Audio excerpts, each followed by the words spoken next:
मैथिली शरण गुप्त के कविताओं से इंस्पायर होकर 5वीं कक्षा के बच्चे के मन में एक ख्याल उत्पन्न होता है और वो कविताओं के प्रति रुझान होता है। और यही रुझान उसे देश के जाने माने कवियों के बीच में ले जाता है और उन्हें एक नया मुकाम देता है।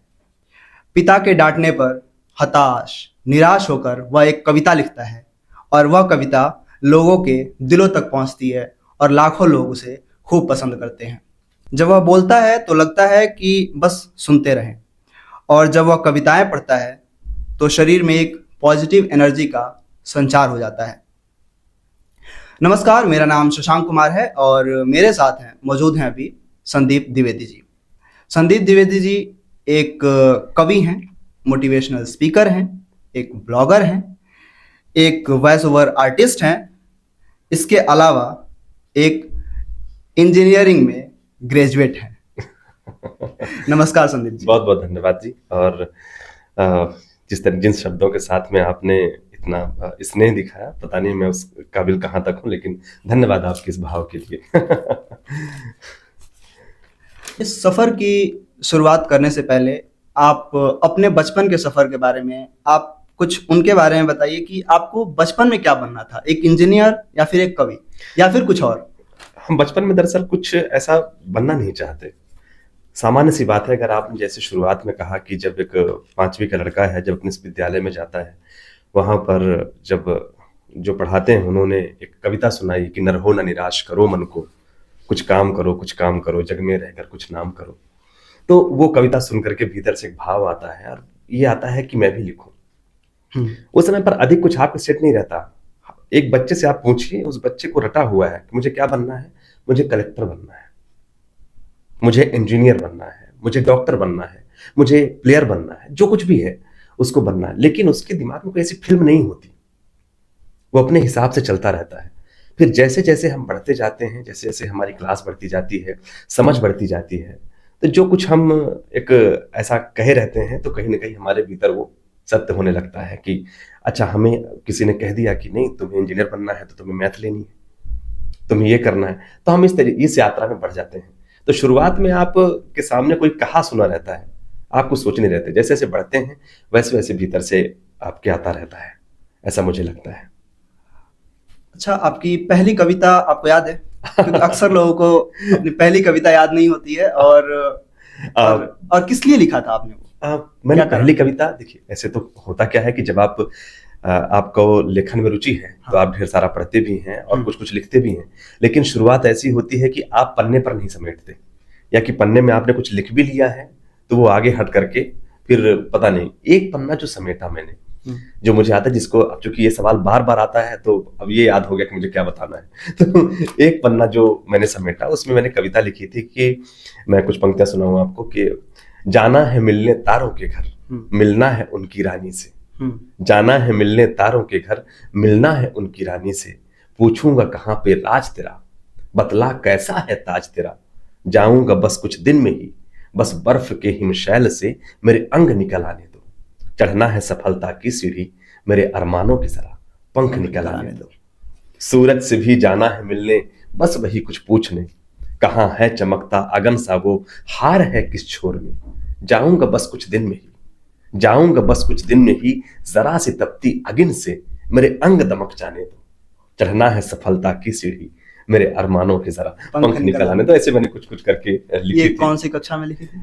मेरे ख्याल से ये, अगर मैं कहूँ तो मुझे 11वीं-12वीं में मैंने ये लिखा होगा। मतलब पॉलिटेक्निक के द्वारा? हाँ, 11वीं-12वीं में जब मैंने वही पन्ना मेरे पास ऐसा रह गया कि हाँ शायद उसके पहले बहुत कुछ लिखा होगा लेकिन कुछ याद नहीं रहा छोटे भाई, वो ऐसे ही रह गया। कोई बात नहीं। आप बात करते हैं अपने मित्रों से अच्छे से घुल मिलकर रहना चाहिए, उन पर भरोसा करना चाहिए। आप अपने मित्रों पे कितना भरोसा करते हैं और कितने मित्र अभी तक आपके पास हैं? बहुत मित्र हैं और कितने पिछड़े? मेरा निजी अनुभव रहा है मेरे छोटे भाई। मैं अक्सर जब भी कभी कोई मुझसे पूछते हैं तो मैं उनसे ये कहता हूं कि मैं अपने दोस्तों से बड़ा अमीर हूं। मेरे जीवन में कहीं पर भी कोई बुरा अनुभव नहीं है। आज मैं 34 ईयर का हूँ और मुझे तृण मात्र भी ऐसा कोई बुरा अनुभव नहीं। मुझे बहुत शानदार दोस्त मिले, बहुत बेहतरीन दोस्त मिले। और चाहे मेरे स्कूल टाइम पे कोई मेरा दोस्त है, एक अखिल, कुछ लोग ऐसे हैं जो कि और हमेशा जगह जगह पे कहीं पर भी मार्गदर्शक बन जाते हैं, कहीं पर वो साथी रहते हैं। बहुत ऐसे लोग मुझे जीवन में हमेशा मिलते रहे, बहुत सारे हैं, बहुत। कोई ऐसा आपका परम मित्र? ऐसे परम मित्र अगर मैं किसी को कह दूंगा तो बहुत सारे परम मित्र हैं, वो सब बुरा मानेंगे। नहीं, लेकिन मुझे अगर ऐसे कहूँ तो कई बार ऐसे, जैसे मेरे एक, जिनको कि मैं बड़ा भाई भी कहता हूँ, मेरे मित्र जैसे ही हैं, वो पीयूष उपाध्याय सारंग जी। आज वो कोटा में उनका कोचिंग है बहुत बड़ा, और वो उन्होंने हमेशा मेरी बड़ी मुश्किल में मदद करी है। और जब कभी कुछ परेशानी में होता हूँ तो मैं उनको अक्सर याद करता हूँ पूछने के लिए कि क्या, कैसा, ऐसा, इस तरीके से।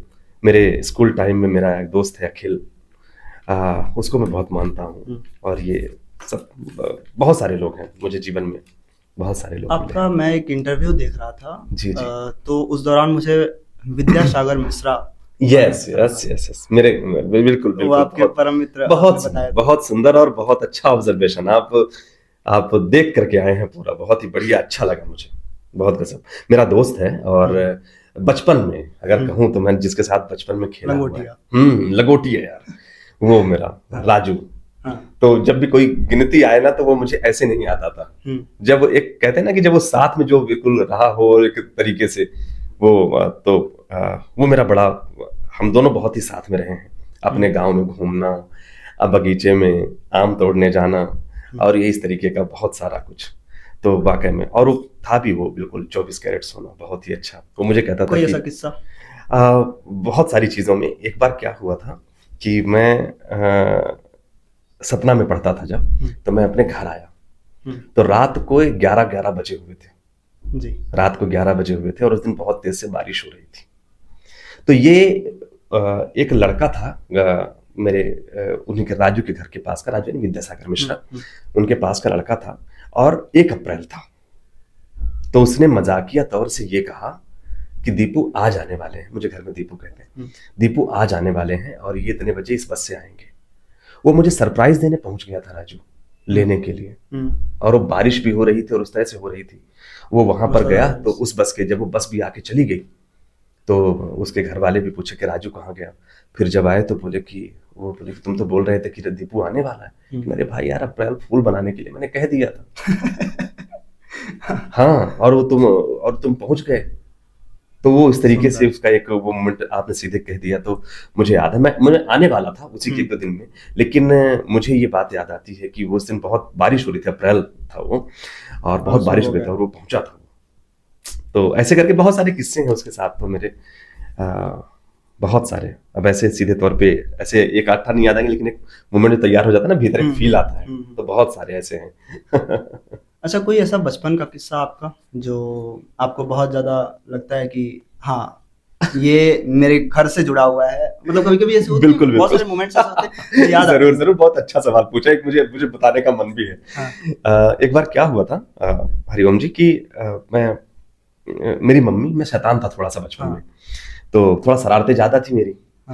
तो कुछ ना कुछ नुकसान करना, कुछ ना कुछ ये करना, ऐसे करके मेरा चलता रहता था। तो एक बार मम्मी ने मुझे कुछ ज्यादा कुछ कर दिया, तो मम्मी ने मुझे पकड़ा और पकड़ करके लेके, तो गांव में घर में हमारे फोटो होती है ना, ब्रह्मा विष्णु महेश की, हमेशा हर घर में लगी रहती है, ब्रह्मा विष्णु महेश की फोटो लगी रहती है। ब्रह्मा जी रहते हैं, इस तरफ शिव जी रहते हैं, इधर विष्णु भगवान रहते हैं। तो वो फोटो, तो मम्मी वहां पे पकड़ के ले गई और देख रहे वो, मैं बहुत छोटा था, बोले देख रहे वो सब देखते हैं जो तुम कर रहे हो, और फिर ऐसी कुटाई करते हैं ना कि याद रखना, छोड़ेंगे नहीं तुमको। मैं सच कह रहा हूं छोटे भाई, मैं डर गया था उस दिन। वाकई में मैं बहुत छोटा रहा हूँ, मुझे मतलब 10 के आसपास ही रहा हूँ। तो मुझे ऐसा लगा कि यार वाकई में उस दिन से मैं सुधर गया, बिल्कुल शांत हो गया, बिल्कुल कोई शरारत नहीं, कोई कुछ भी नहीं। ऐसे कुछ दिन तक चलता रहा। फिर क्या था कि घर के सामने जहाँ पे फोटो लगी रहती है, उसके सामने तख्त रहता है, तो तख्त में आदमी लेटता है।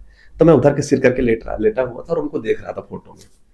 देखते देखते थोड़ी देर बाद ध्यान आया कि यार मम्मी वो ब्रह्मा जी की बात कर रही थी, ब्रह्मा जी लगता नहीं जिस तरीके से गेटअप कि 8-10 साल से ऊपर जिएंगे।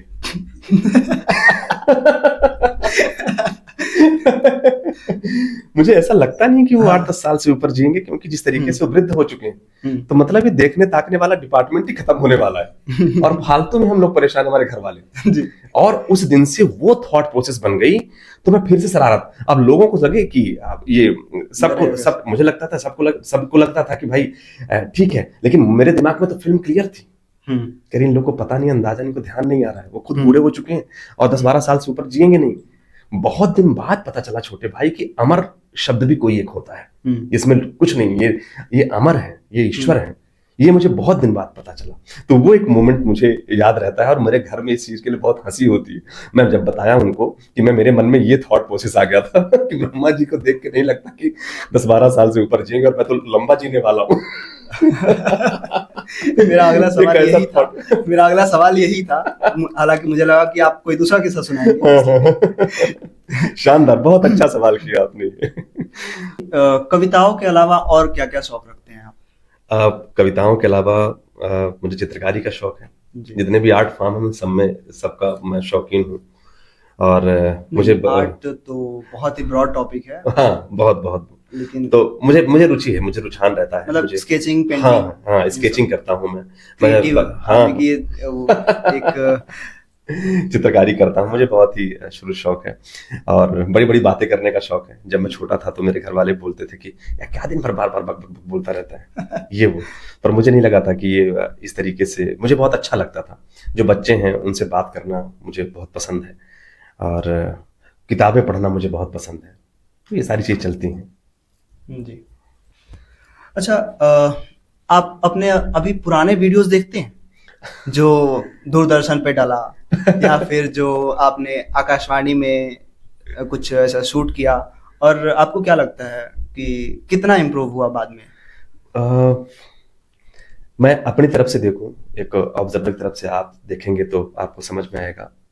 मैं ये देखता हूं कि पहले तो आपको कैमरा फियर रहता है जी, और बहुत सारा, एक जैसे कैमरा चालू हो गया कुछ भी होगा तो अलग तरह की हेजिटेशन होती है, वो सारी चीजें।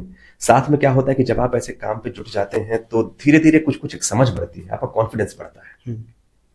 तो मुझे लगता है कि जब आपका कॉन्फिडेंस बढ़ता है तब आप में क्लैरिटी, एक कहना चाहिए कि वो जो बनती जाती है समय के साथ, जो अभ्यास वाला जो मसला होता है, वो जो प्रैक्टिस का होता है, वो प्रैक्टिस करते करते काफी कुछ बेहतरी होती जाती है। मुझे लगता है कि ये एक निरंतर प्रोसेस है और निश्चित तौर पे जो आपने पहले देखा होगा, अब देखा होगा, तो उसमें बड़ा ही बहुत कुछ अंतर होगा। जैसे पहले स्थिरता नहीं थी बोलने में, पहले बहुत जल्दी बोलता था कि ये कैमरा था। तो अब मैं आपको बताना चाहता हूँ ऐसा था, फिर धीरे धीरे अब मैं आपको बताना चाहता हूँ ऐसा आया कुछ। हाँ, एक ठहराव जो होता है वो आपको एक्चुअली ठहराव ही आता है। देखिए ना, हम लोग साइंस भी पढ़ते हैं ना, तो हर जो ऑर्बिटल होते हैं वो एक स्थायित्व चाहते हैं, तो वही धीरे धीरे आपके अंदर आता जाता है जी। तो ये मेरे ख्याल से आया होगा, फिर बाकी अंतर तो आपने देखा होगा अनुभव के साथ। अच्छा, 4 साल पहले का आपका एक मैं इंटरव्यू देख रहा था, उसमें आपने बताया कि कुल्लू मनाली, लद्दाख, इनका मैंने नाम सुना है और बीते 4 सालों में आप कवि सम्मेलनों के लिए विदेश यात्रा में भी गए, तो किस तरह से ये आप प्रोसेस देखते हैं? 4 साल में कितना इम्प्रूवमेंट हुआ और कितना आपको लगता है कि और आगे हो सकता है? पहली बात तो थोड़ी सी जानकारी आपको गलत है, मैं विदेश कभी नहीं गया और विदेश की यात्रा मेरी कभी नहीं रही। अच्छा। हाँ, लेकिन देश में जहाँ जहाँ पे हिंदी का माहौल है वहाँ पे गया और सच में मुझे बहुत अच्छी जगहों पे घूमा। मैं गुजरात में कच्छ गया, मुझे लगता है आप शायद यही जानना चाहते हैं। मैं गुजरात में कच्छ गया, वहाँ का क्षेत्र घूमा। अब ये हो गया है दोस्त कि उत्तराखंड तरफ गया हूँ मैं जी। उधर तो वहां पर भी देहरादून की भी वाइब्स ली हैं, उड़ीसा भी गया हूँ, आपके बंगाल कलकत्ता भी गया हूँ, राजस्थान भी गया हूँ। तो ऐसे धीरे धीरे जाते हुए अच्छा लगता है। तो एक वही मैंने माखनलाल के इंटरव्यू में आप शायद बता रहे थे कि मैं सऊदी अरबिया में गया था। ना ऐसा कभी कह, सऊदी अरबिया मेरे जुबान में वैसे भी नहीं आता, कल्पना में भी नहीं आता। हाँ, मैं भी किसी विषय पे बात कर रहा हूँ। हाँ, हो सकता है, कोई वो नहीं, जरूर। अब आप कह रहे हैं तो क्या पता आपकी बात लग जाए, चला जाऊं। बिल्कुल जाएंगे, बिल्कुल। भगवान की इच्छा होगी आप जरूर जाएंगे। लेकिन बस वहां पे ये ऐसे श्रोता हो हिंदी वाले। आपके प्रिय लेखक आप बताते हैं निराला जी, जी जी। दिनकर जी, अटल जी, लेकिन ये लोग जो हिंदी लिखते हैं ये थोड़ी सी प्राचीन मानी जाती है और आप आधुनिक हिंदी के कवि हैं। जी जी। तो आपको कितना अंतर लगता है और कितना आप देख पाते हैं कि कितना बदला है परिवेश हिंदी का, साहित्य अगर का? बिल्कुल बिल्कुल, अगर मैं आज कहूँ, हमेशा ये देखिए परिस्थितियों के हिसाब से, समय के हिसाब से आदमी की भाषा बदलती है, समाज की भाषा में बदलाव आता है और उस बदलाव में जब कोई रचनाकार कोई रचना करता है तो लिखता है, वहां पर उसकी बात होती है, वहां पर उसकी उसी तरीके से जैसे उसका एक पैटर्न बनता है। कुछ लोग होते हैं जो कि अपने पुराने दौर से जो है तो इंस्पायर होते हैं। तो जैसे अगर मैं, और रही बात की दिनकर जी की और अटल जी की, हरिवंश राय बच्चन जी की, तो ये तो बिल्कुल प्रासंगिक विषयों पर उन्होंने लिखा है और बहुत अच्छे से उन्होंने उस पर वो की है। तो आपको पुराना तो छोड़ना ही नहीं चाहिए। और पहले के साहित्य में, अब के साहित्य में, और आप अगर ऐसा कहें कि जब की बात मैं कर रहा हूँ दिनकर जी की, उसके पहले भी, तो भाषा जो जैसी चलती है समाज में, उसी भाषा में से ही एक कवि लेखक अपनी रचनाएं लिखते हैं, उकेरते हैं। तो अब आजकल की भाषा में बहुत सारे शब्द अंग्रेजी के मिक्सअप हो जाते हैं, अतुकांत एक भाव आ जाता है आजकल। पहले एक था कि कविता एक बड़े उसमें रहती थी, छंदबद्ध रहती थी। अब बहुत सारी कविताएं और बहुत सारी एक कहना चाहिए कि वो तुकांत में नहीं है, वो प्रॉपर वे में एक उसमें से रहती हैं, तो अतुकांत रहती हैं। तो सब चीजों का दौर आता है, सब चीजों का पैटर्न होता है। आपकी कोई नई कविता जो अभी आने वाली हो, उसकी कुछ पंक्तियां आप सुना सकें?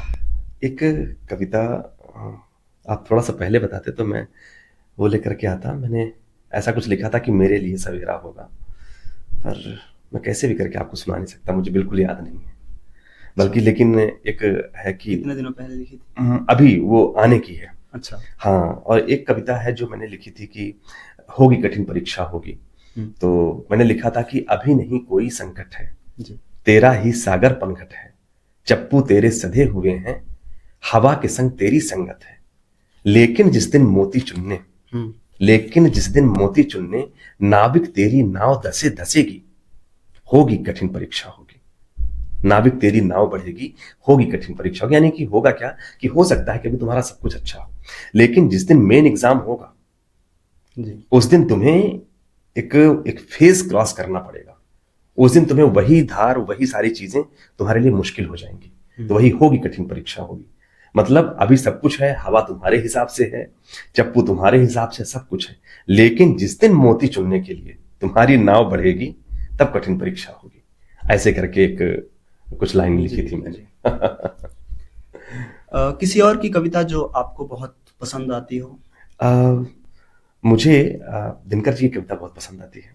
रश्मि रथी। हाँ, अच्छा, प्लीज कुछ। दरअसल वो मेरे दादाजी का बड़ा प्रिय साहित्य रहा है और मेरे दादाजी 2 साल पहले गुजर गए, लेकिन उन्होंने साहित्य के प्रति लगाव मेरा शायद उनसे ही अगर मैं कहूँ तो लगा है। वो दिनकर जी की कविताएं बहुत सुनाते थे हमेशा, रश्मि रथी और इन सब पर। तो मैंने उनकी एक कविता में तो वो सब सुनाते हैं ना, तृतीय सर्ग, कि जिसमें भगवान श्री कृष्ण शांति का संदेश लेकर के जाते हैं। मैं 2-4 लाइन कुछ और सुनाता हूँ आपको।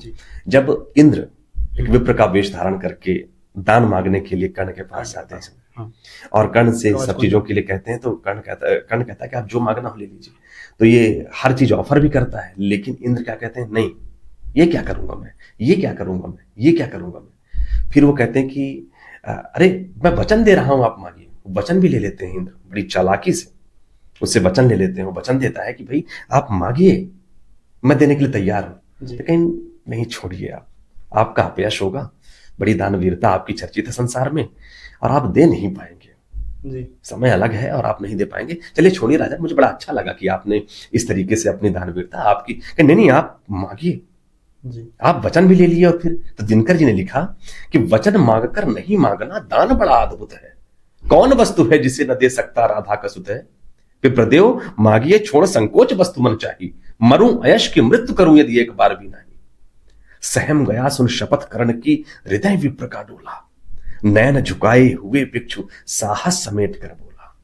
धन की लेकर भीख नहीं मैं घर भरने आया हूं, और नहीं नृप को अपना सेवक करने आया हूं। यह कुछ मुझको नहीं चाहिए, देव धर्म को बल दे, देना हो तो मुझे कृपा कर, कवच और कुंडल दे।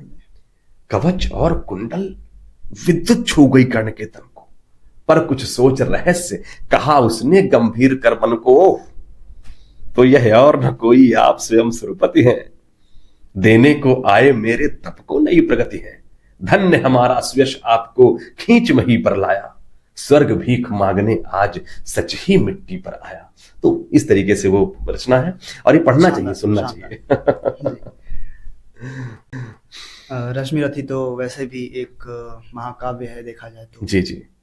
और उसको बहुत लोगों ने अपनी अपनी वाणी में बोला। बिल्कुल बिल्कुल। उसमें आशुतोष राणा जी ने भी एक बार प्रयास वो गजब का, वो बहुत अच्छे से बहुत ही गजब का। बिल्कुल। उनसे मुलाकात हुई कभी? उनसे मुलाकात नहीं हुई, लेकिन अभी ऐसा हुआ था कि एक बच्ची से उन्होंने कुछ मेरी कविता को ऐसा कुछ, मेरे पास एक वीडियो आया था मिनट भर का, तो एक बच्ची है, बड़ा सुंदर पढ़ती है, वो वैदेही शुक्ला जी, वैदेही ही नाम है, बहुत अच्छा पढ़ती है, सबकी रचनाएं पढ़ती है, सब लेखक कवियों की जो पसंद आती हैं जो उसको तो पढ़ती है। तो उसने वहां पर आशुतोष राणा जी ने उनसे कहा था और आशुतोष राणा जी को उसने सुनाया था। वो एक मतलब मैं तो नहीं पहुंचा लेकिन मेरा कुछ पहुंचा ऐसे ही।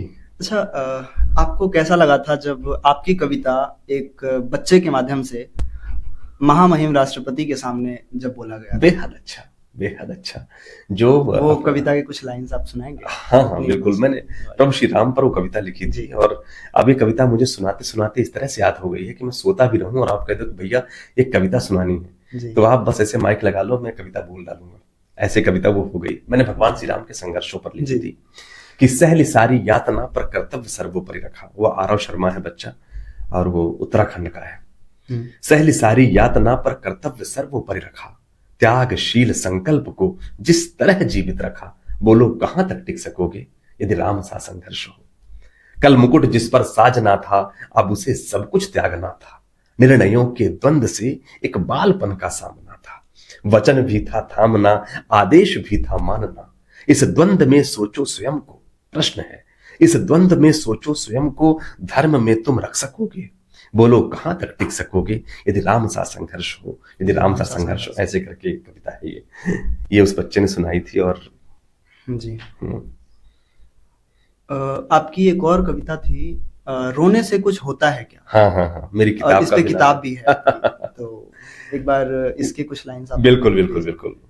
मैं ये लिखा हूं अपने युवाओं के लिए कि अगर आपका कई बार आप प्रयास करते हैं लेकिन प्रयास सफल नहीं हो पाते तो आप रोते रह जाते हैं जी। तो मैंने लिखा था कि मिलना था जो नहीं मिला, जो चलना चाहिए था जो मिलना था नहीं मिल पाया, मिलना था जो नहीं मिला, जो चलना था नहीं चला, माना सपने चूर हो गए, तुम मिटने को मजबूर हो गए, लेकिन इस हार को जीवन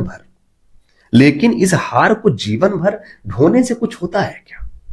अरे नहीं हुआ तो हो जाएगा, रोने से कुछ होता है क्या?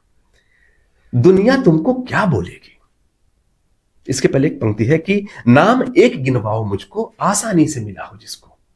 कुछ भी आसानी से कहां मिलता है? जरूर। नाम एक गिनवाओ मुझको, आसानी से मिला हो जिसको, जीत का अपना ढंग रहा है, पथ मुश्किल के संग रहा है, अब है मुश्किल तो है मुश्किल, अब है मुश्किल तो है मुश्किल, यूं डरने से कुछ होता है क्या?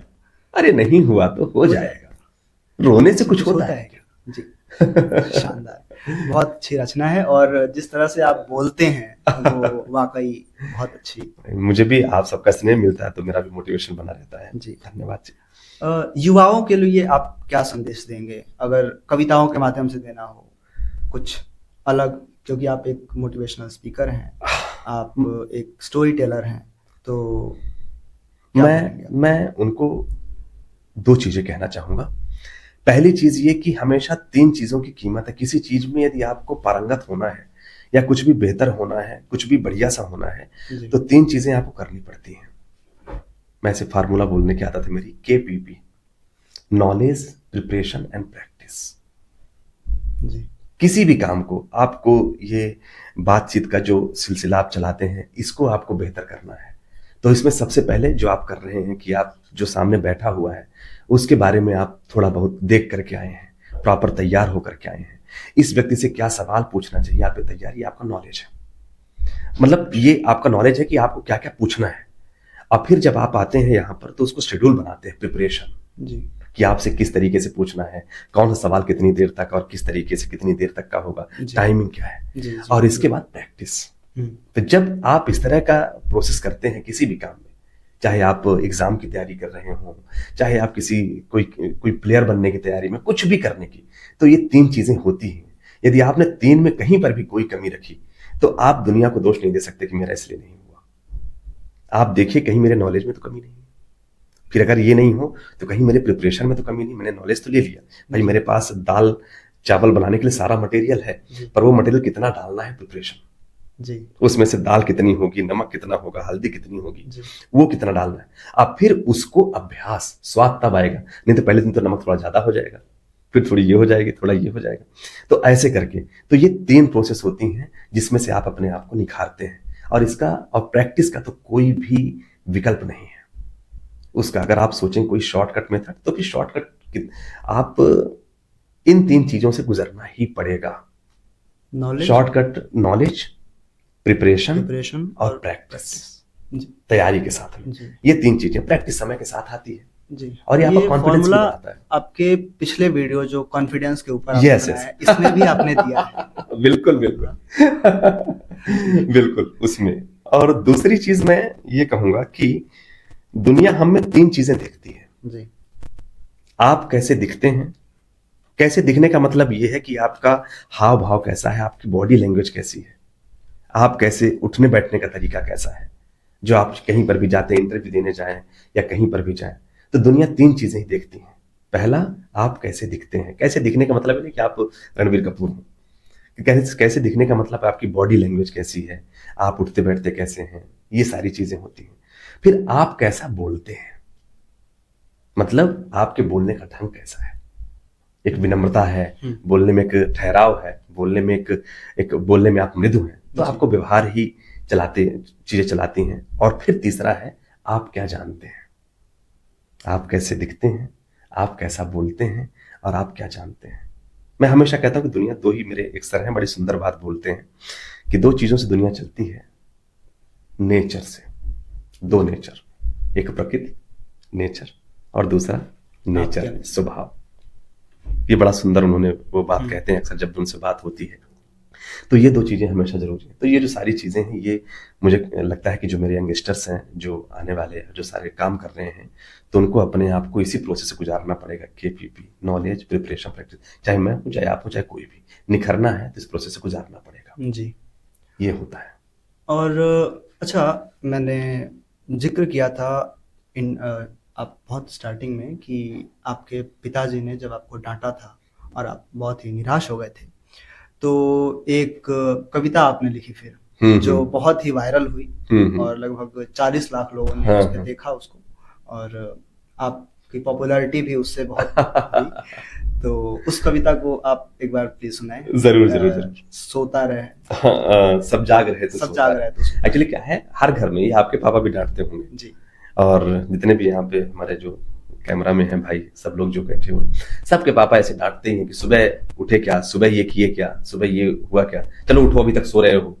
तो मैंने उसी डांट को लिखा था मैंने कि सब जाग रहे तू सोता रहे, किस्मत को थामे रोता रहे, जो दूर है माना मिला नहीं, जो पास है वो भी खोता रहे, सब जाग रहे तू सोता रहे। माना के मुश्किल भारी है पर तुझमें क्या लाचारी है, माना के मुश्किल भारी है पर तुझमें क्या लाचारी है, ये हार नहीं बाहर की है, भीतर से हिम्मत हारी है। उठ रहे यहां सब गिर गिर कर, उठ रहे यहां सब गिर गिर कर, ना उठ तो यूं ही लेटा रहे, सब जाग रहे तू सोता रहे, किस्मत को थामे रोता रहे, जो दूर है माना मिला नहीं, जो पास है वो भी खोता रहे। शानदार, बहुत शानदार। अच्छा, ये मोटिवेशनल जो कविताएं हैं, या फिर जो आप जिस तरह से कविताएं बोलते हैं, या फिर जो आप युवाओं को इंस्पायर करते हैं, मोटिवेट करते हैं, जो ये कहाँ से आप? कई बार क्या होता है, मैंने भी थोड़ा बहुत समय दिया तैयारी में जी, और असफलताएं देखी, थोड़ा सा ये देखा, लेकिन मैंने हार नहीं मानी। तो मैं जब कुछ लिखता हूं ना, तो मैं समझ सकता हूं कि एक विद्यार्थी, एक युवा की पीड़ा कैसी होती है। ये मैं बहुत अच्छे से कह सकता हूं, मैं उसको समझ सकता हूं कि वो कैसा महसूस करता होगा इस परिस्थिति में, कैसा महसूस करता होगा जब परीक्षा आती है और टल जाती है, उसकी पूरी तैयारी होती है और फिर उसकी तैयारी रह जाती है। कैसा लगता होगा जब वो पूरे दिन रात एक करके पढ़ता है और जब पेपर के सामने बैठता है तो वही क्वेश्चन नहीं आए रहते जो वो पढ़ा रहता है, थोड़ा आगे पीछे इस तरीके से हो जाता है। कैसा लगता है जब कोई क्वेश्चन पढ़े हुए भी वो गलत हो जाते हैं, और किस तरीके से अपने, क्योंकि जब आप एक विद्यार्थी जब एग्जाम देता रहता है तो वो अकेले एग्जाम नहीं देता, उसके पीछे कई लोगों की इज्जत शामिल होती है। एक शिक्षक का पूरा वो जो उसने समर्पण दिया हुआ होता है वो रहता है, मम्मी पापा के सपने रहते हैं, इतने भार लेकर के वो किस तरीके से परीक्षा देता है, वो सारी बातें होती हैं। उनके माँ बाप किस तरीके से प्रेशर और वो सारी चीजों को महसूस, तो मैं वो सारी चीजें महसूस कर सकता हूँ, ये मुझे ऐसा लगता है। और शायद जो महसूस करता हूँ तो उसको मैं उकेरता हूँ और वो सबसे कनेक्ट हो जाती है। और आप कहते हैं कि मोटिवेशन स्पीकर है। मैं हारना नहीं सिखाता हूँ, मैं हमेशा अपने लिए कहता हूँ कि मैं कुछ लिखता हूँ और सुनाता हूँ, जो सीखता हूँ वो सिखाता हूँ, मैं सपनों का हौसला बढ़ाता हूँ। ये मेरी मेरी टैगलाइन मैंने बनाई हुई है और मुझे ऐसा लगता है इसमें बहुत आनंद भी है। इसका एक अपना अलग आनंद है, इसका अपना एक अलग अनुभव है। आप जब ऊर्जा बांटते हैं, प्रयास करते हैं, थोड़े उतार चढ़ाव मेरे भी जीवन में है, आपके जीवन में, सबके जीवन में है, लेकिन उसके बावजूद भी अगर आप कोशिश करते हैं कि किसी को कुछ बेहतर, शायद मेरे बोलने से कुछ हो जाए, कुछ ऐसा हो जाए, तो उसको अपना अलग आनंद मिलता है और आप भी बेहद वैसा ही अनुभव करते हैं। तो ये मुझे मेरे मतलब आप, मैं हमेशा कहता हूं कि किसी ने मुझे कहा कि संदीप जी आप क्या करते हैं, तो मैंने कहा मैं कर क्या रहा हूं तो ठीक ही है, लेकिन आप ये समझिए मैं जो भी कर रहा हूं तो आप ये समझिए मछली पानी में है, मैं वही काम कर रहा हूं जो मुझे पसंद है, इसलिए मुझे कभी काम से शिकायत नहीं है। उतार चढ़ाव चलते रहते हैं, वो हमेशा रहेंगे, लेकिन मुझे कभी भी अपने काम से शिकायत नहीं। जी। युवाओं के लिए आप कौन सी किताबें रिकमेंड करना चाहेंगे जो उनको जरूर पढ़नी चाहिए? बहुत अच्छी। मुझे एक किताब ऐसे अगर कविता लेखन में कहूँ और वो शुरुआत कर रहे हैं तो उनको एक साय में धूप से स्टार्ट करना चाहिए, दुष्यंत कुमार जी की। हाँ, पता नहीं क्यों मुझे, मैं जब भी कोई मुझसे पूछता है तो मैं उसे रिकमेंड भी करता हूँ ये कि ये जरूर पढ़नी चाहिए, क्योंकि शुरुआत जब वहां से करेगा तो उसको उसका रुझान बन जाएगा उससे, ये मैं मानता हूँ। फिर एक किताब है उसका क्या तो नाम, मेक योर बेड। जी। हाँ, ये यहाँ किताब नहीं, कोई अमेरिकन नेवी में थे वो, और उन्होंने अपना एक्सपीरियंस लिखा कि जब वो ट्रेनिंग कर रहे थे तो वो उन्होंने क्या सीखा था और किस तरीके से वो अप्लाई किया उन्होंने। तो ये दोनों चीजें उन्होंने कही है। तो मेक योर बेड वो किताब बहुत ही अच्छी लगेगी। तीसरी किताब एक है महात्या रा की अप्रेषित पत्र, अनपोस्टेड लेटर। वो किताब मुझे बहुत पसंद है, जब भी कोई पूछते हैं तो मैं उस किताब को कहता हूँ। आप रश्मि रथी पढ़ सकते हैं, हाँ, आपको प्रेरित करेंगी पंक्तियों के साथ में, वो सारी चीजें पढ़ सकते हैं ऐसे करके। आपको कभी ऐसा नहीं लगा कि एक जैसे गुनाहों के देवता किताब है धर्मवीर भारती जी की, तो इस तरह के कुछ रचनाएं करें या फिर इस तरह की कुछ कविताएं लिखें जो थोड़ी सी, जिसमें प्रेम हो, जिसमें थोड़ी सी वात्सल्य हो? ऐसा ना कहें, मैंने लिखी है प्रेम पर कविताएं। प्लीज सुनाएं। मुझे लगा था कि सिर्फ मोटिवेशनल ही वो। प्रेम की कविताएं एक्चुअली पढ़ने में बहुत कम आई ना, तो जी। एक लिखा था मैं कि पल जब इंतजार का हो कुछ इस तरह इंतजार करना जी। पल जब इंतजार का हो कुछ इस तरह इंतजार करना, जैसे जहां मैं तेरे लिए बस मैं ही हूं, बस मैं ही हूं। अगर भीग न पाऊं तेरे संग हर बार सावन की बारिशों में, अगर भीग न पाऊं तेरे संग हर बार सावन की बारिशों में, तुम ऐसे मेरा एहसास करना, तुम ऐसे मेरा एहसास करना, तुम पर फिसलती बूंद में बस मैं ही हूं, बस मैं ही हूं। पल जब इंतजार का हो कुछ इस तरह इंतजार करना, जैसे जहां मैं तेरे लिए बस मैं ही हूं, बस मैं ही हूं। एक लिखा था कि मेरी डायरी के पृष्ठ पर बस तुम्हारी बात होगी, मेरी डायरी के पृष्ठ पर बस तुम्हारी बात होगी, मेरे किस्से में कोई तुम सफल किरदार होगी, यदि प्रेमिका मेरी बनोगी, यदि प्रेमिका मेरी बनोगी। ये कब की है? ये कॉलेज टाइम की है। तो क्या दिक्कत है इसमें, कोई गलत थोड़ी? नहीं, कोई नहीं, मतलब कॉलेज टाइम की है। और हम लेखकों ने ही सिखाई दिल की बातें बोल पाना, वश में कहाँ दुनिया के वरना कल्पना में उतर पाना। दुनिया जहां संक्षिप्त होगी तुम वहां विस्तृत रहोगी, यदि प्रेमिका मेरी बनोगी, यदि प्रेमिका मेरी बनोगी, ऐसे करके लिखा था कुछ। वाह, ये मतलब और है इसमें। हाँ, ऐसे ये बड़ी बड़ी एक्चुअली क्या 2 कविताएं मैंने आपको सुना डाली। अरे वाह। वो एक पल जब इंतजार का हो, वो जी। दूसरी थी, और एक ये है यदि प्रेमिका मेरी बनोगी, ऐसे करके। अच्छा, और किसी और की कविता जो प्रेम के ऊपर हो आपको बहुत अच्छी लगती है? एक मुझे गोपाल दास नीरज जी की है शायद ये कि अब तुम्हारा प्यार भी मुझको नहीं स्वीकार प्रेयसी, चाहता था जब हृदय बनना तुम्हारा ही पुजारी, छीन कर सर्वस्व मेरा तब कहा तुमने भिखारी। अब नाव जबकि मैं क्षमा चाहूंगा, मुझे याद नहीं आ रही, ऐसे कुछ कुछ कविताएं हैं। मुझे भी याद नहीं है तो और सुनिए, बड़ी अच्छी कविता है वो। मैं इसको जरूर पढ़ूंगा। जरूर जरूर। और कोई साहित्य की किताब? एक तो गुनाहों के देवता है आपको, नए पीढ़ी में मानव कौल हो गए या फिर और भी जो नए लेखक हैं, एक दिव्य प्रकाश दुबे, जी जी, वो बहुत अच्छी, दिव्य प्रकाश दुबे जी हैं, नीलोत्पल मृणाल जी हैं। नीलोत्पल मृणाल जी की 2-3 किताबें, लेकिन वो प्रेम के ऊपर नहीं है, मैं इस मामले में बोल रहा हूँ। बिल्कुल बिल्कुल बिल्कुल। आप अक्टूबर जंक्शन पढ़िए। जी, पढ़िए दिव्य प्रकाश दुबे पढ़ी है मैंने। हाँ हाँ, मैंने पहले गुनाहों के देवता पढ़ी और उसके बाद अक्टूबर जंक्शन पढ़ी, और दोनों का मुझे जो कैरेक्टर्स उसमें मिले हैं, दिव्य भैया की इब्ने बतूती, और अभी वो स्टोरी टेलिंग का जो काम करते हैं वो भी बहुत अच्छा लगता है। तो उनको मैं जब किताब, चूंकि जब मैं लिख रहा था तो मैं इन सब के साथ में बात करता था, सबके साथ में फोन करता हूँ, और बड़े अच्छे से मिलते हैं, और होता भी है लेखक हैं और बड़े विनम्र, बड़े ही सहज के सारे लोग हैं। तो इनको भी, और सत्यव्यास जी को भी पढ़िए उनकी। पर जब आप प्रेम की बात कर रहे हैं तो आप दिव्य प्रकाश दुबे जी से वो पढ़िए। और मानव कौल, बिल्कुल बिल्कुल, बहुत अच्छा है उनका, बहुत लिखते हैं। मैं उनको बहुत कम पढ़ा हूँ, उनका मैंने अभिनय देखा है, वो एक एक्टर भी है, बहुत ही गाने भी, हाँ बिल्कुल, एग्जैक्ट। तो उनके मैं अभिनय काल रहा हूँ। उनकी मैंने सबसे पहली मूवी देखी थी जजंतरम ममंतरम। उनकी पहली मूवी थी कि नहीं, मैंने उनकी सबसे पहली वो देखी थी कि जजंतरम ममंतरम में, जिसमें वो बौने का वो रोल किए हैं, छोटे एक देश में जहाँ पर लिलीपुट, तो वो मैंने देखी है मूवी। इसके अलावा भी उनकी बहुत सारी मूवीज देखी हैं, जो अभी एक लेटेस्ट में आई थी, ऐसे नाम तो नहीं याद है, 2-3 मूवीज उनकी देखी। तो मैं उनकी मूवीज का बड़ा कायल रहा हूँ, उनके जो मूवीज के विषय होते हैं और जिस तरीके से उनका अभिनय है, तो कोई बात ही नहीं, बहुत अच्छा है।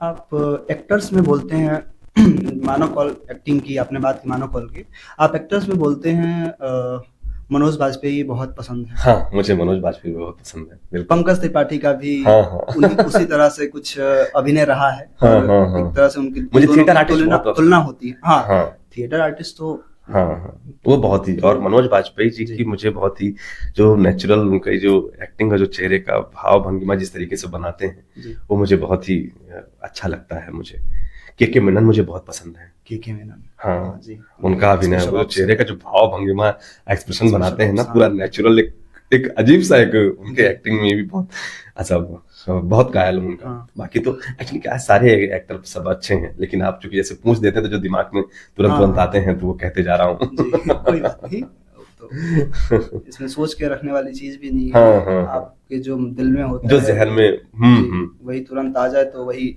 सत्य है। सही सत्य है।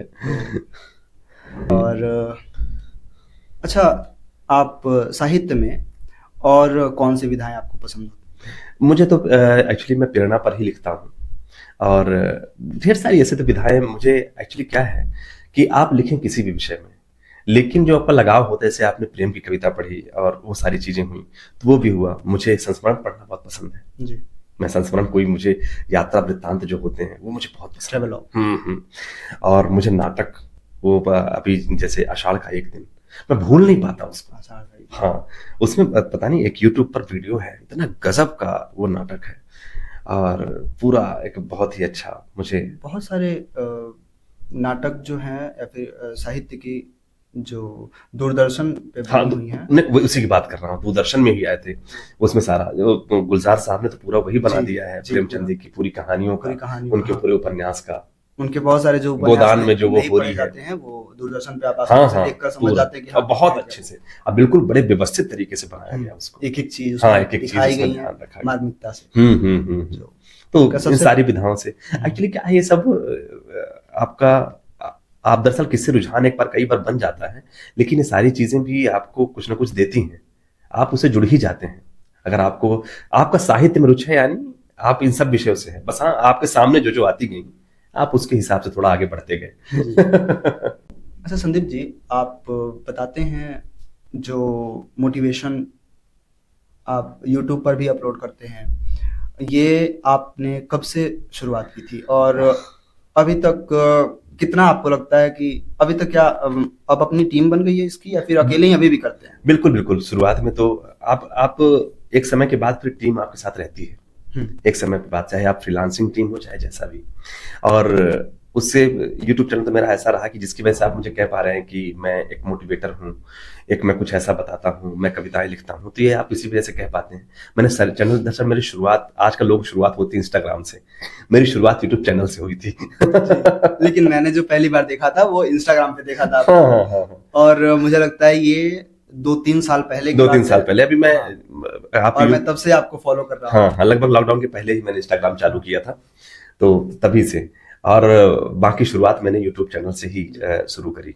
तो अब कई बार क्या होता है कि धीरे धीरे चीजें खरीदी। पहले शुरुआत में जैसे होती है कि मैं नॉर्मली एक फोटो खिंचवा, जैसे आपसे बता रहा था मैं कि जब मैं एक फोटो खींच लेता था और उसी फोटो के बगल में उसको रिकॉर्ड करता था, बाथरूम में रिकॉर्ड करता था मैं।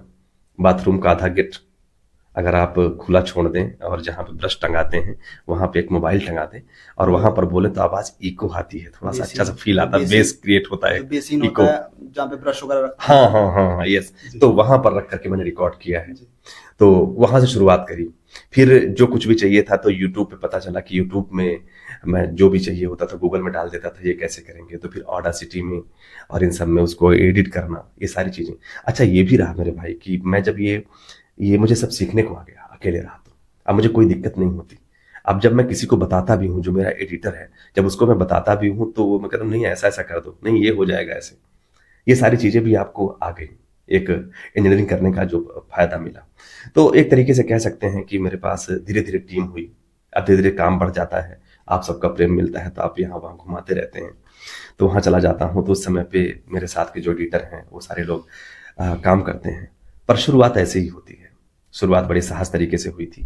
और कविताओं के चैनल को जिस तरीके से आपने प्रेम दिया, और एक मुझे ऐसा लगता है, मैं अपने बारे में ये देखता हूँ कि सब बहुत सारी चीजें आती हैं, उतार चढ़ाव आते हैं, सब चलता है, लेकिन एक जो मेरी ऑडियंस है मैं उसकी तारीफ करना चाहूंगा। जो मुझसे जुड़े हैं वो जुड़े हुए हैं, ये है उनका एक साथ मुझे हमेशा एक रहा है। कोई मुझे कहते हैं कि मैं इतने जो साल आए सुन वो रहा जुड़ हूं। गए। हाँ, चाहे कोई आईपीएस अधिकारी हो या कोई कुछ भी हो जो बन गए, बड़े बड़े अच्छे अच्छे पदों में जाते हैं, वो लोग कहते हैं कि मैंने आप ही कविता पढ़ी है, मैंने इस तरीके से, अब और क्या चाहिए। तो इसने मेरी बड़ी सक्सेस स्टोरी लिखी है मेरे चैनल ने। तो और हाँ, अब तो टीम भी है मेरे साथ, तो अच्छा लगता है। और आप सब टीम ही तो है, टीम है लगभग मतलब आपके 2-4 ही होते हैं, आपके साथ कौन होता है? आपके साथ होता है कि एडिटर, ज्यादा ताम झाम में नहीं पड़ता, हिसाब सीधा क्लियर है। एक एडिटर होता है जो आपकी वीडियो एडिट करता है, आपके साथ में फिर कुछ ऐसे हो गए कि जो आपके साथ कैमरा पकड़ लेता है आपका, कैमरा पर। हाँ। और अब तो मैं ऐसा कर लेता हूँ कि मैं कैमरे में फ्लिप सिस्टम है, तो मैं उसको ऐसे खोल दिया और ऐसे बैठ करके बड़ी बड़ी बातें कर दी, सेल्फी मोड में। हाँ, बड़ी बड़ी बातें कर दी और वो फिर रिकॉर्ड हुआ, मैंने एडिटर को भेज दिया, उसने मुझे एडिट करके भेज दिया, मैंने उसको अपलोड कर दिया। ऐसा तो टीम, आप ऐसा कहिए कि आपका कोई काम जो आप नहीं कर पाते, कोई ना कोई हो आपके पास, ऐसे आप एक नंबर की दूरी पर हैं। जैसे हरिओम भाई मेरे साथ एक नंबर की दूरी पर है, तो मैंने कभी कॉल किया कि भाई मुझे ऐसा काम करना है, वो मेरी टीम है। टीम मतलब ऐसा थोड़ी कि बस हो गया कि सब बकायदा नामजद हैं, सबके सिग्नेचर रोज सुबह हो रहे हैं, हाँ, ऐसा भी नहीं। लेकिन हाँ, सहज रूप से मेरे पास किसी काम की दिक्कत नहीं है। आप जैसे शानदार लोग बहुत से हैं मेरे पास, और बहुत अच्छा लगता है, और वही मेरी ताकत है। आपका व्यक्तित्व आपसे मेरे साथ सबसे अच्छी बात ये रही छोटे भाई कि जो लोग मेरे साथ शुरू से जुड़े हुए हैं जी, वो आज तक जुड़े हुए हैं जी। मेरे साथ। लोग बढ़ जाते हैं पर मुझसे कोई छूटता नहीं है।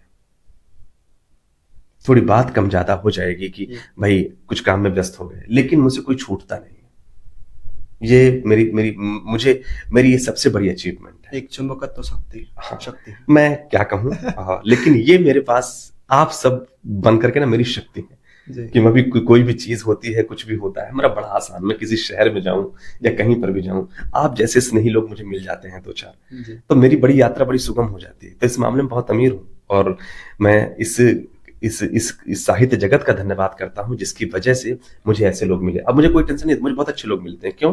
क्योंकि जब मैं अगर मैं फूल बेचने बैठा हूँ तो खुशबू पसंद लोग ही आएंगे, सिंपल सी बात है। तो मुझे आप जैसे शानदार लोग ही मिलेंगे, तो मुझे बहुत निष्फिक्र रहता हूँ।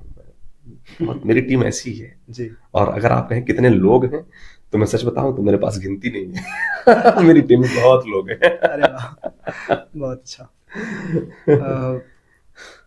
बाय द वे आपको बता दूं, संदीप भैया का एक यूट्यूब चैनल है, कवि संदीप द्विवेदी करके, आप उसको फॉलो करिए, लाइक करिए, उसकी वीडियोस देखिए और भैया को बहुत आगे ले जाइए और भी आगे, ताकि ये विदेशों की यात्राएं भी कर सकें अभी। अच्छा, इसके अलावा आप एक बात बताइए, जैसे आप एक मोटिवेशनल स्पीकर हैं, आपको पता होगा आपके ही नाम के एक और मोटिवेशनल स्पीकर हैं, यस, माहेश्वरी जी।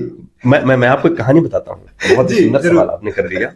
मैं जब पॉलिटेक्निक स्कूल में पढ़ रहा था वहां पर, तो उस समय पर मुझे एक लड़के ने बोला कि संदीप यार, तुम्हारे नाम का ना एक आदमी है जो बहुत बढ़िया बोलता है। अब उस टाइम समय बहुत चलते पे थे यूट्यूब, हाँ, तो यूट्यूब उस समय पे कैफे में जाता था मैं, तो कैफे में जाकर के, कैफे कहते हैं, इंटरनेट कैफे होता है ना, हाँ। तो इंटरनेट में जाता था मैं वहां पे। हाँ, तो वहां जाता था और वहां पर मैं जाके यूट्यूब देखता था, वहां पे वीडियो देखते थे, आदमी 1 घंटे बैठता था, सबको पता है। हाँ हाँ, तो वहां पे, तो ऐसी जगह पर गया, तो वहां पे मुझे लोग बोलते थे कि तुम्हारे नाम का एक आदमी है जो कि बहुत अच्छा बोलता है। हमने कहा वो संदीप माहेश्वरी जी थे। और सच में, तो मेरे मन में अगर मैं एक बात कहूं कि शुरुआत में कि ऐसा कैसे आया होगा ये बोलने वोलने जैसा, तो मुझे शायद ये नाम को जस्टिफाई के चक्कर में आया होगा जी। ऐसा मैं बोल पा रहा हूँ, ऐसा मैं ठीक तरीके से ऐसा कि भाई एक काम कोई ऐसा कर रहे हैं, तो एक ऐसा बन जाता है ना, एक कनेक्शन बनाते हैं आप, एक चाहे झूठा मूठा कनेक्शन हो, चाहे जैसा भी हो, एक बन जाता है, एक जोड़ लेता है। हाँ हाँ, तो हाँ, हम नाम से, तो ऐसे करके उनका सुना, और बहुत ही शानदार, बहुत गजब, उनकी बड़ी संघर्ष यात्रा है, बहुत शानदार व्यक्ति है। बहुत बहुत धन्यवाद संदीप भैया, आप बहुत ही अच्छा सरलता से बोले, ये हमारे लिए बहुत ही कृतज्ञता की बात है कि आप हमारे बुलावे पे आए, आपने सरलता से सभी सवालों के जवाब दिए। और संदीप भैया का जो लिंक है यूट्यूब वीडियो का, वो हमारे डिस्क्रिप्शन में डाल दिया गया है, आप उसको चेक कर सकते हैं। इसके अलावा आप अगर हमारे वीडियो के माध्यम से आप अगर कोई सवाल पूछना चाहते हैं, तो आप हमें कमेंट बॉक्स में बिल्कुल बता सकते हैं। हम अगली बार जब संदीप भैया को बुलाएंगे तो हम उनसे वो सवाल ज़रूर पूछेंगे, और मैं आशा करता हूँ कि ज़रूर ही संदीप भैया फिर हमारे लिए उपलब्ध होंगे और ज़रूर आएंगे। ऑलवेज डियर, ऑलवेज, बिल्कुल बिल्कुल।